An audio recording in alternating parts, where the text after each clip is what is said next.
Hello mga kabeke bear! Sino ba ang mahihilig sa palabok dito?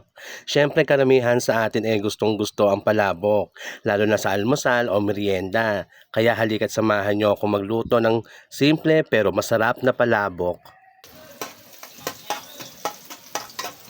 Gusto ko ng bawang sibuyas.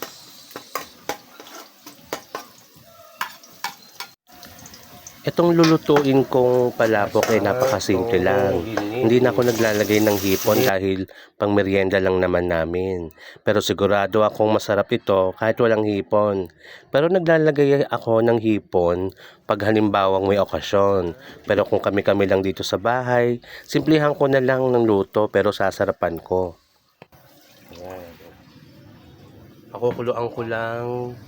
Tapos nakalagay ko siyang atswete.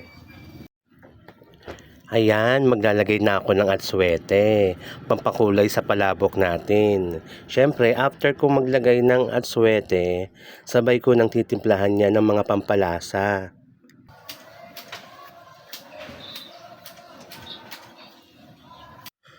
So, eto na nga, titimplahan ko na ng pampalasa.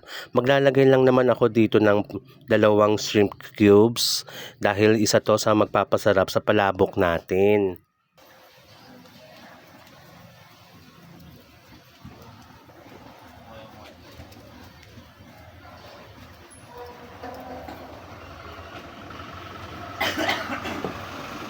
So, after kong timplahan ng shrimp cubes at pamintang durog, isunod ko na itong chicharon na powder. Nabili ko pala ito sa palengke nung Pasko pa medyo na parami yung pagkakabili ko. Dumaan na yung bagong taon may natira pa. Kaya binilang ko na lang ng palabok noodles. Kaya ito, niluto ko na para may merienda din.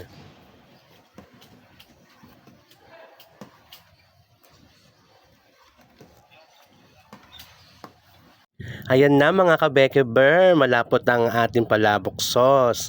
Kaya pwede na natin ilagay yung palabok noodles.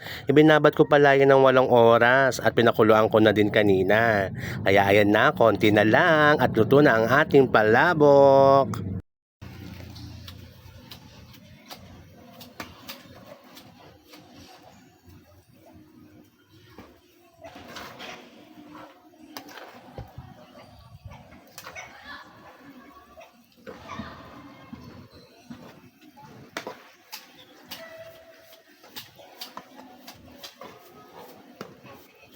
Sa wakas, luto na ang ating palabok. Kaya mga kabeke bear, tara at samahan nyo kaming kumain.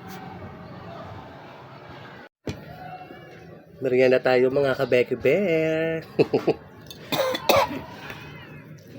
Palabok.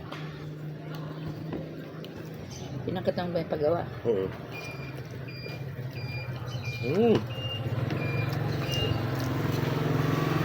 Yup.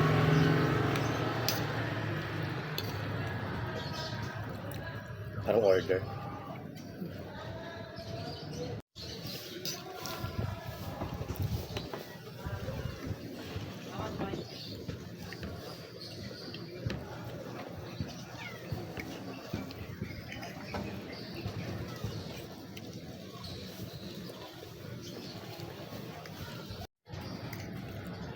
Ano kung hindi dadating yung baboy?